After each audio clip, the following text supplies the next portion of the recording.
जय Hind live times आप देख रहे हैं और मैं हूं आपके साथ स्वाति आर्य। स्वागत है आप सभी का बुलेटिन में। बांग्लादेश कट्टरपंथ की राहत पर बढ़ता हुआ नजर आ रहा है। दरअसल आपको बता दें कि बांग्लादेश में अब संविधान को बदलने की मांग उठने लगी है। संविधान से धर्मनिरपेक्ष और इसी के साथ ही समाजवाद शब्द हटाने के लिए कहा जा रहा है और ये मांग खुद बांग्लादेश के अटॉर्नी जनरल ने उठाई है।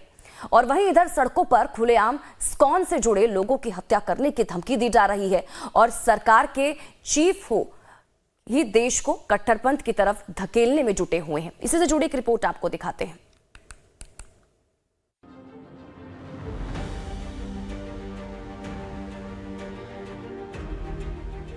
बांग्लादेश की अंतरिम सरकार देश को कट्टरपंथी राह पर धकेलने की तैयारी कर रही है।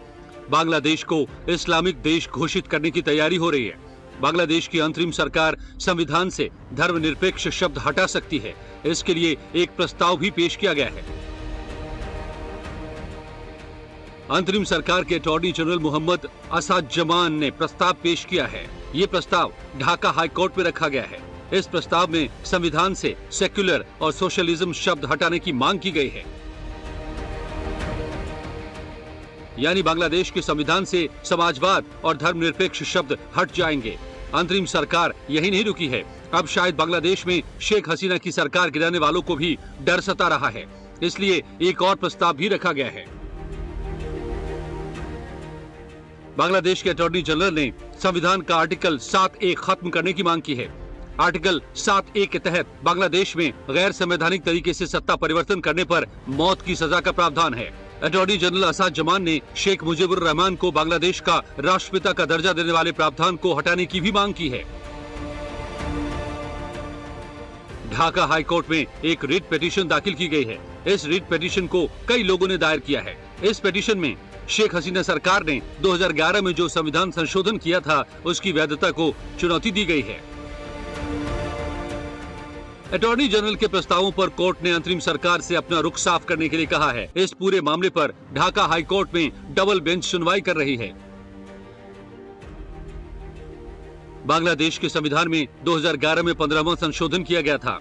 इस संशोधन के तहत धर्मनिरपेक्ष राज्य के सिद्धांत को बहाल किया गया था। 1977 में जियाउर रहमान की सरकार ने धर्मनिरपेक्ष प्रावधान को हटा दिया था। 1988 में हुसैन मोहम्मद के राष्ट्रपति रहते बांग्लादेश को इस्लामिक देश घोषित किया गया था। 2010 में सुप्रीम कोर्ट ने 1988 के इस्लामिक राष्ट्र के फैसले को गैर संवैधानिक करार देकर खारिज कर दिया था। शेख हसीना ने 2011 में संविधान संशोधन कर देश को फिर धर्मनिरपेक्ष घोषित किया था। 15वें संशोधन में देश में कार्यवाहक सरकार बनाने का नियम भी खत्म कर दिया गया था। इससे पहले चुनावों के दौरान देश में कार्यवाहक सरकार का नियम था।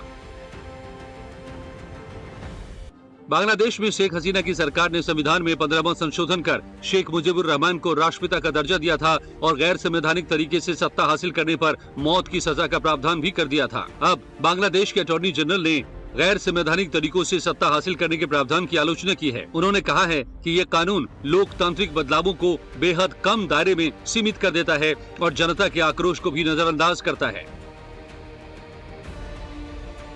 बांग्लादेश में लंबे कथित छात्र आंदोलन के बाद अगस्त में शेख हसीना के बांग्लादेश छोड़ने के बाद से ही देश में हिंदुओं पर अत्याचार हो रहे हैं। 8 नवंबर को तो देश में इस्कॉन पर प्रतिबंध की भी मांग की गई थी। इस दौरान प्रदर्शन और नारेबाजी भी हुई थी। देश में इस्कॉन पर प्रतिबंध की मांग भी कट्टरपंथी उठाते रहे हैं और सरेआम इस्कॉन श्रद्धालुओं के कत्लेआम की धमकी भी देते रहे हैं। इस्कॉन कोलकाता के वाइस प्रेसिडेंट राधारमण दास ने वीडियो जारी किया है जिसमें इस्कॉन डिवोटीज को जान से मारने की धमकी दी जा रही है। সন্ত্রাসী সংগঠন ইসকনকে নিষিদ্ধ করা না হয় তাহলে সেই দিন বেশি দূরে নয়। অতীতে আমরা যেমনি ভাবে একটি জালেম সরকারের একটি ফ্যাসিস্ট সরকারের পদতলে দেশের জনগণ বঞ্চিত হয়েছে, এদেশের জনগণ জনমের শিকার হয়েছে, সেই দিন বেশি দূরে নয় যেই দিন যদি এই ইসকনকে নিষিদ্ধ করা না হয় এদেশের ঘাটে বন্দরে রাস্তাঘাটে এক মারামারি আর হত্যা যজ্ঞ পরিচালিত হবে। ঠিক কিনা? देश में हिंदुओं पर हमले की करीब 300 घटनाएं हो चुकी हैं और भारत का विदेश मंत्रालय भी हिंदुओं पर हमलों के मामलों में कार्रवाई की मांग कर चुका है। वहाँ पर जो हिंदू समुदाय के लोग हैं उन पर अटैक हुआ, उन पर लूटमारी की गई, उनको धमकाया गया। और ये सब चीज़ें, इन सब चीज़ों के पीछे जो एक्सट्रीमिस्ट वर्ग के लोग हैं, जो उग्रवादी उस टाइप के लोग हैं, उनका हाथ है। और हमारा ये बड़ा ये इस पहल से, इस प्रकार की चीज़ों से वहाँ पर समाज में जो बैलेंस है वो बिगड़ सकता है, कम्युनल टेंशन बढ़ सकता है। तो हमारा आग्रह है और वहाँ के सरकार से कि वो कदम उठाए ताकि ये जो एक्सट्रीमिस्ट वर्ग के लोग हैं उन पर कंट्रोल किया जाए, उन पर एक्शन लिया जाए। और जो वहाँ पर हिंदू समुदाय के लोग हैं और माइनॉरिटी वर्ग के लोग हैं उनको सुरक्षा प्रदान की।